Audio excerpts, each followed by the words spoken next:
There is a number that I want you to hold in your mind while I tell you this story. 9494 missed calls on a cell phone screen stacking up like interest on a debt. All from a man who could not be troubled to miss a single day of a vacation he had planned for months. I watched that number climb from a hospital bed in Memphis, Tennessee on a gray Wednesday morning in October with 3 broken ribs that made every breath feel like a negotiation with my own body. And I did not answer a single one, not one. I had a different kind of conversation to prepare for, and I was saving every word of it.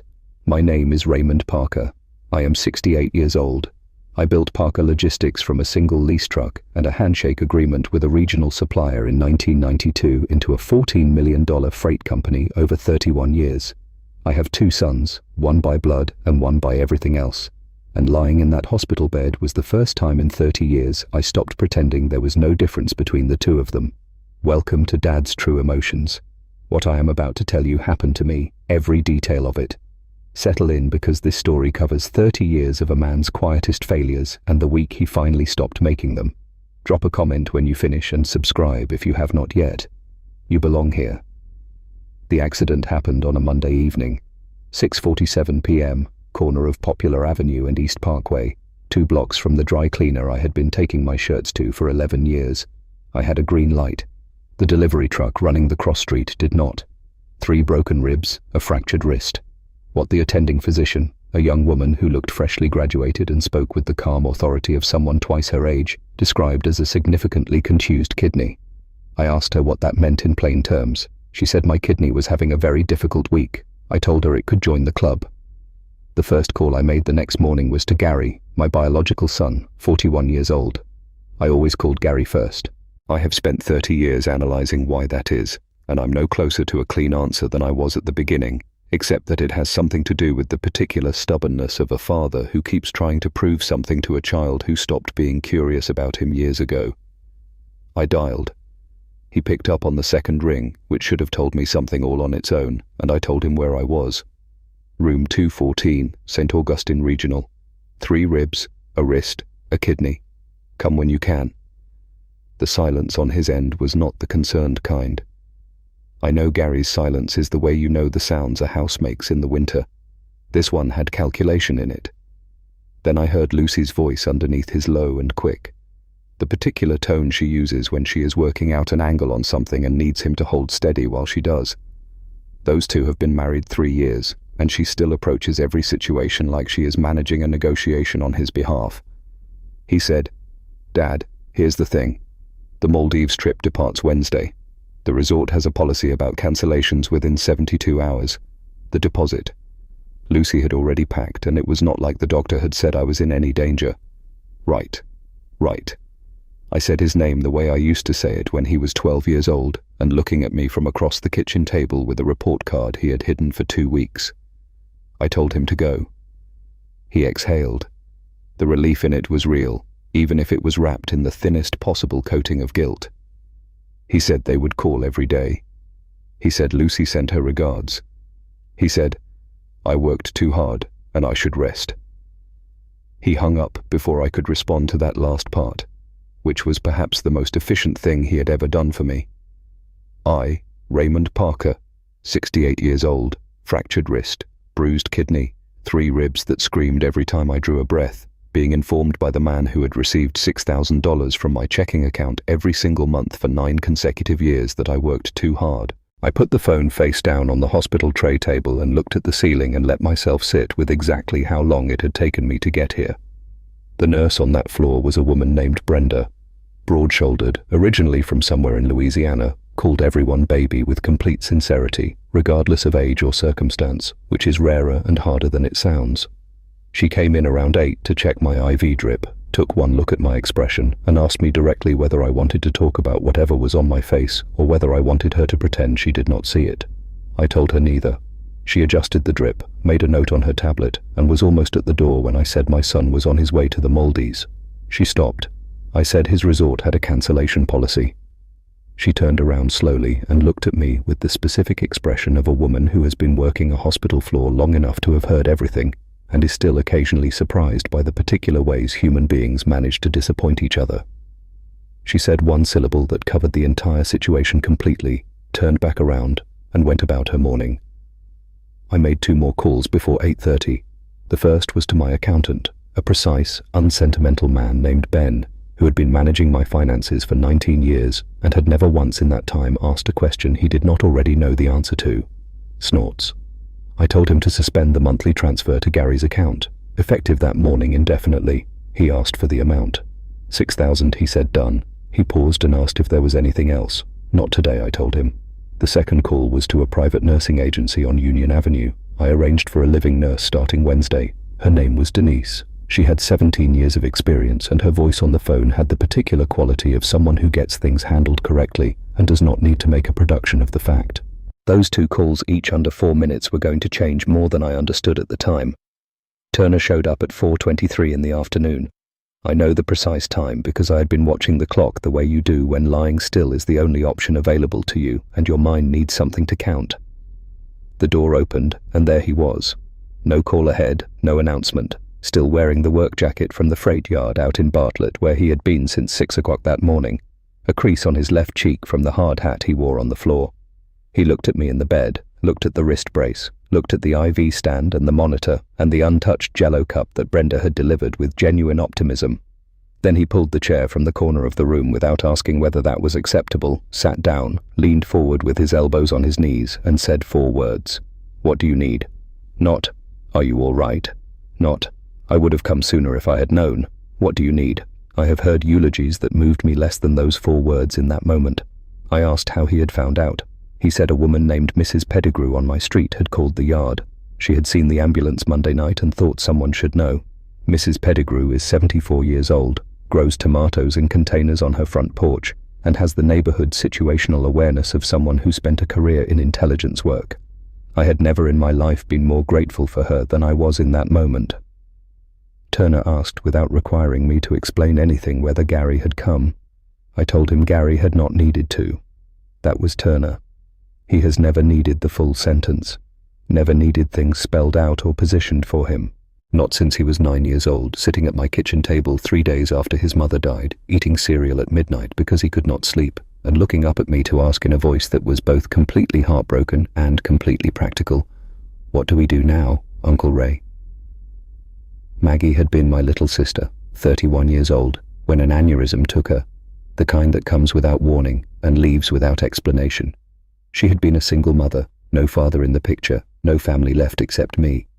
Turner had no one, so Turner had me, and I had done right by him in practical terms ever since. I had given him a home and an education and a job and every resource I had access to. What I had not done, and what I was beginning to understand sitting in room 214 watching missed call number 68 illuminate the screen on my bedside table, was acknowledge him in the ways that actually cost something. I had never told Gary I intended to leave Turner anything. I had told myself it was about keeping family peace, avoiding favoritism, not making holidays complicated. I had believed that story long enough that it had started to feel true. It stopped feeling true that Tuesday afternoon with Turner 3 feet away asking what I needed. He went down to the hospital cafeteria and came back with food that did not have mushrooms in it, because he has known since he was 14 that I cannot stand mushrooms and has never once needed reminding. I had to look out the window at the Memphis skyline, going grey in the October dusk. 68 years old, 2 sons, 30 years of making sure the wrong one never felt overlooked, and the right one just went to find me dinner without being asked. My phone lit up again. I turned it face down and thought about a will that was 17 years old and what it said and what it did not say, and about the considerable distance between what a man is handed and what a man earns. Wednesday arrived and I had been awake since before 5. The kidneys still had opinions about existing. Snorts. The ribs made breathing feel like a process requiring conscious attention. My phone had accumulated 94 missed calls overnight, and I had answered none of them because I was not ready yet. Raymond Parker does not speak until the words are going to mean something. I have fired 17 people in 31 years of running a business, and each one received exactly the sentence they needed to hear, and not one syllable beyond it. Friday was coming. I was keeping everything I had to say for Friday. Denise arrived at 8:15, 61 years old. Silver hair, originally from Galveston, moved through the room the way capable people move through difficult situations. No wasted motion, no announcement of herself. She shook my good hand, checked my chart, looked at me directly, and asked whether I had slept and whether I had eaten. Turner had brought something the night before I told her. She asked if Turner was family. Yes, I said, the way I should have been saying it out loud for 20 years. She nodded like that was simply a confirmed fact, and went about organizing everything that needed organizing. Within 45 minutes, she had restructured my medication schedule, briefed 2 floor nurses on things they had missed, and flagged a ventilation problem above my bed that the facilities department had apparently been ignoring for 6 weeks. It was repaired before noon. 9 years, $6,000 a month to Gary, 45 minutes with Denise, and she had already done more useful work on my behalf than he had managed in a decade. I did not linger on that thought because it had edges. Turner came back at 11 o'clock with dark roast coffee from the place on Madison Avenue I had been going to since 2004. No sugar, splash of cream. He handed mine across without asking because he already knew. He had known since he was 14, riding shotgun with me on Saturday mornings while I ran the books on the company. Maggie had told me once that Turner absorbed information about people the way other children absorbed games completely and permanently. She had rarely been wrong about anything and was least wrong about her own son. We sat, 2 people in a room being honest about where they were, no performance attached to it. I told him I had an appointment with Arthur Simmons the following afternoon. Arthur was my estate attorney on Peabody Place. He had been handling my affairs for 22 years and had the particular quality of a man who charges $400 an hour and earns every cent of it by having no unnecessary opinions. The will was 17 years old, I told Turner. I had written it at a time when I believed keeping the peace and keeping the family together were the same objective. I had since come to understand they were not. Turner looked at the window. He told me I did not owe him anything. He said what I had done after Maggie died was enough. I told him to let me finish what I had started.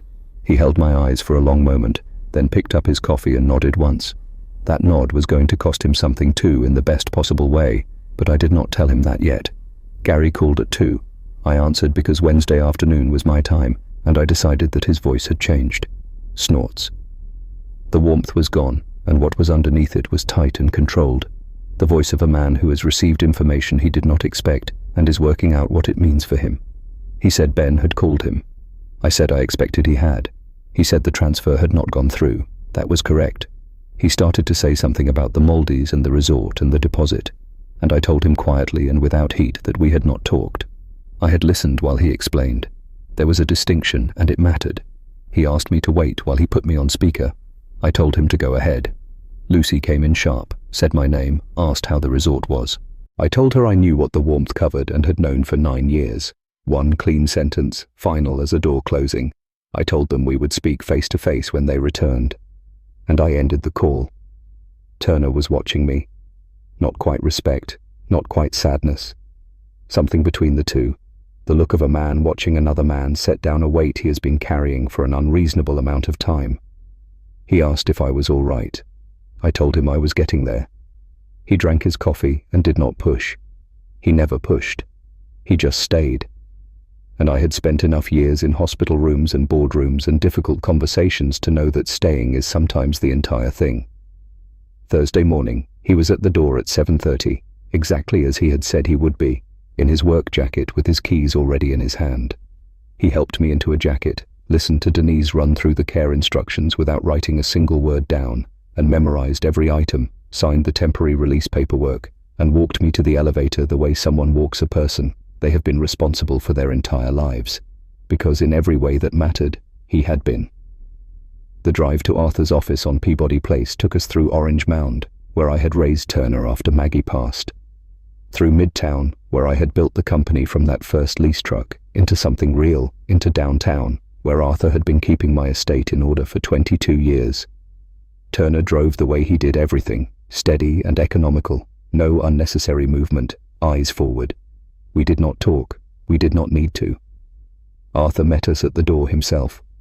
70 years old, grey suit, the expression of a man who has spent decades knowing precisely what people are worth and what they have done to deserve it. His office smelled like old paper and serious money and the particular gravity of decisions that are going to outlast everyone in the room. The 17-year-old will was already laid flat on the conference table when we walked in, waiting. I asked Arthur if he had reviewed my notes. He said thoroughly. I asked if he had questions. He said none. I told him I was certain, and we began. 2 hours, 17 pages, blue ink, Parker Logistics, 31 years of early mornings and brutal negotiations, and one lease truck that became a fleet went to Turner. 70% controlling interest effective upon my death or voluntary transfer, with the remaining 30% directed to a children's literacy foundation on the south side of Memphis, where Maggie had volunteered in the years before she died. She used to bring Turner on Saturday afternoons when he was small. He would sit in the corner reading while she helped kids with their homework. It felt right. It felt exactly like her. Gary received the lake house out at the lake. 3 bedrooms, good dock, assessed at $4,000. A fair return for a son who had done just enough to qualify as one. And then there was the letter.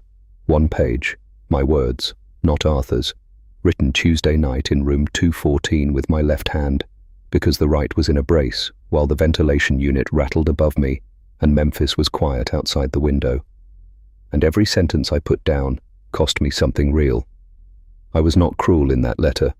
Cruelty would have been simple, and I have never had patience for simple.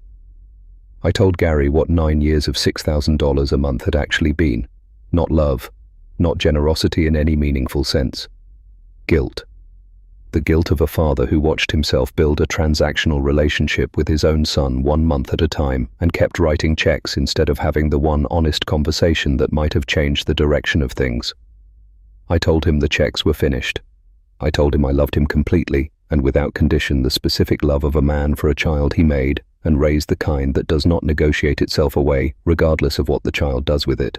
I told him that love and financial support were 2 separate things, and I was only responsible for one of them going forward, and he was grown enough to know which one. Arthur sealed the envelope himself, marked it for courier delivery to Gary's address on Friday morning. Turner pulled back into the hospital parking lot at 2 o'clock in the afternoon and cut the engine. I watched the side of his face in the quiet car, Maggie's jaw, Maggie's stillness. I made myself say it out loud. I told him what had happened in Arthur's office. He started to say my name. I told him he was getting the company. The silence that followed was the longest of the entire week. Turner sat inside the way he sat inside everything, without flinching, without manufacturing a response, without performing anything he did not actually feel. When he finally spoke, his voice was low. He said it was too much. I told him it was exactly enough, and that he should not argue with a man who had 3 broken ribs and limited patience for hair splitting. The real smile came then, not the almost smile from earlier in the week. The genuine one, the one I had seen maybe a dozen times in 36 years, always at moments that caught him off guard. It lasted 4 seconds, and then it was back behind the composure he wore like a second skin. He said Maggie would have had something to say about this.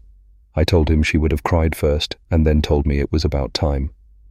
We stayed in the quiet car for another minute. Then he got out, came around, helped me to my feet without making anything of it, and walked me back inside. Gary was standing outside room 214 when we stepped off the elevator. Travel clothes, expensive carry-on, the particular tan of someone who has been in genuine equatorial sun for several days. The expression of a man who came home early from somewhere he very much wanted to stay and is working out how to be appropriately aggrieved about it, without exposing the fact that underneath the aggrievement is something that might be fear. Lucy was not with him. Smart woman, Lucy. She had read the situation from the car and made a sensible decision. He looked at me. He looked at Turner. He looked back at me. He said I had changed the transfer and was changing the will, not his questions, because he already knew the answers. Information moves fast in this city and always has. I told him the details would be with Arthur Simmons Friday morning, and there was a letter he should read before he called anyone or did anything else. He said, "Dad." I said, "Gary." I held his eyes and kept my voice the same way I kept it in every negotiation that actually mattered, flat and quiet and completely immovable. I told him that flying home from the Maldives told me he already understood something had changed. What he did not yet know was how permanent. I told him to read the letter first. Everything else could wait. Then I said what I needed to say. I told my son I loved him clean. No apology wrapped around it. No cushion to soften the landing. I told him I had loved him every day of his life and would love him every day of whatever was left of mine, and that was not changing. I paused the way you pause in a room when the next sentence is the one that counts. And then I told him I was finished paying for the privilege of his attention. The words landed. I watched them arrive on his face, watched the anger come first the way anger always does, and then watched something underneath the anger that had a different shape, something rarer and less certain of itself, something that might, if he chose to give it room over the coming years, grow into something useful. He did not respond. Turner held the door to room 214 open. I walked through. We did not hear Gary leave, but the corridor went quiet after a while and stayed that way. Denise looked up from her clipboard, took the room in one look, the way sharp people do, and told me dinner was in 20 minutes, and this time I was actually going to eat it. Yes, ma'am, I told her. I sat on the edge of the bed. Turner took his chair. Memphis turned gold outside the window in the late October light. That particular Tennessee late afternoon gold that makes hard things look like they might have been worth something after all. Maggie had loved that light. She used to stand at her kitchen window in Orange Mound and watch it come in and say it made the whole city look like it was trying. My phone sat on the bedside table screen up in silent.